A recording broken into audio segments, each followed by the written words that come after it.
Hi, my name's Clive Johnson. I'm going to spend some time talking to you about marketing capabilities within the partner portal. And this is a screenshot I think we might have seen in the past where you can actually show a channel plan with associated objectives. So what I'm going to do is I'm actually going to go into some detail and actually show you in the real system such a sample plan with the detailed objectives, and then I'm going to swap over and log into the system as a partner themselves and actually do some activity in the partner portal. So with that, let me actually log in now to the application. And here I got my system logged in. I can see all the information I need to access, and I want to go into the channel plans area. And I've actually been working on a particular channel plan for Acme for FY14. So let's just quickly click into that channel plan. And this channel plan has got some basic information towards the top of the screen. It's actually active for the period of 2014. It's pending. And this is a fairly generalist partner channel plan. You would normally want to be able to make these specific to the industries that your partners are working in. So I've got some generic comments here about some go-to-market strategy and some business challenges. But as I say, in general, you want to make these specific for your particular industries. And then a little bit further down there, we've got some objectives, and these are general objectives, linked to growth and train employees, etc. Again, but in your real-world environment, you would typically want to be able to have them more detailed. So let me drill into one of these objectives. Let me drill into that increase customer base by 10% objective. And we can see here we've got some basic information towards the top of the screen, some descriptive information, a start date and an end date, some sort of a success measure and the priority. And in the middle of the section here we've got some objective tracking. We've got the status, the days left, and the metric goal. And the good thing about the metric goal is you can actually include a result, and you can actually then determine the percentage goal attained. So the system gives you the capability to actually report on the goals and how you're performing against those goals. And then towards the bottom of the screen we've got this new objective, and I'm going to add a new opportunity rather against this objective, and I'm just going to pick on one of the opportunities here. So you can actually link an opportunity to a particular objective.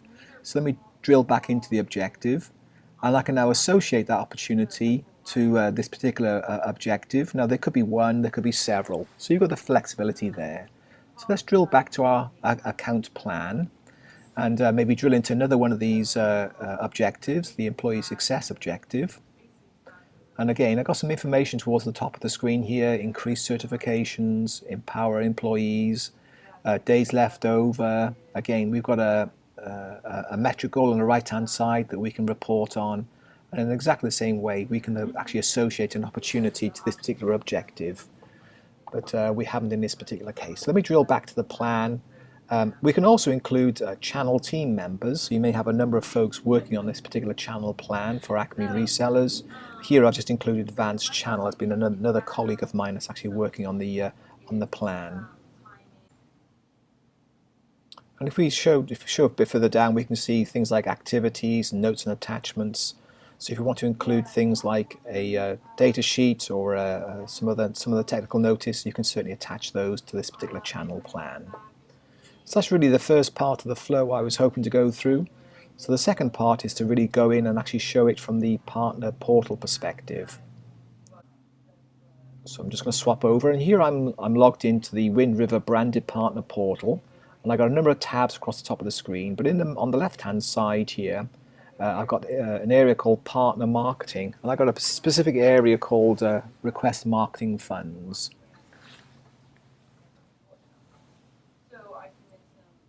So let me click into that Request Marketing Funds area, and this leads me into a wizard that actually steps me through the process of creating these marketing funds. So it's a three-step process.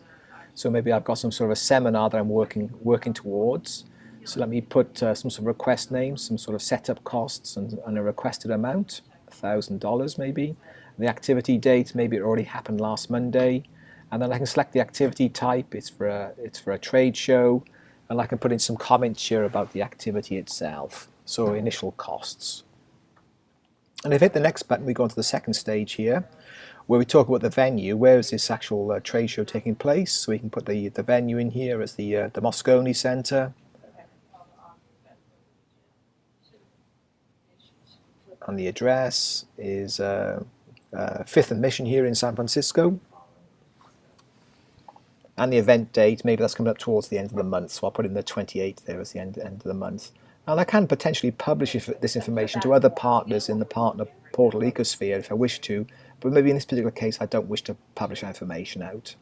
And then step 3, I want to determine some sort of performance goal, so the number of leads. So maybe I want to try and generate 250 leads and associated maybe $50,000 worth of expected revenue.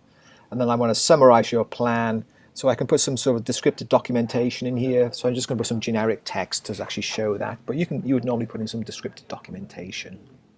And what happens now is that marketing request is now gone into an approval cycle, and I can actually look at the marketing request by clicking on the Marketing Funds tab and clicking the request number here. And I can see here the information about the marketing fund, the information I just entered basically, and I can see its approval status rather. I can see it's waiting for approval. And another key element of this marketing fund capability here is the ability to provide proof of performance. So if you're providing funds to your partners, you want to make sure they're actually performing the role that they suggested. So in the example I just talked about there, I'm running a seminar, I'm trying to get 250 leads in, and I'm trying to generate something like $50,000 in business.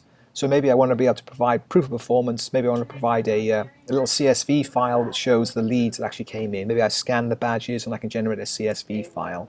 So this is a pretty key component there, with actual being able to square the circle, if you like, with respect to requesting marketing funds and then showing proof of performance. So with that, I think I've gone through those three stages fairly quickly. So if you've got any questions, again, my name is Clive Johnson.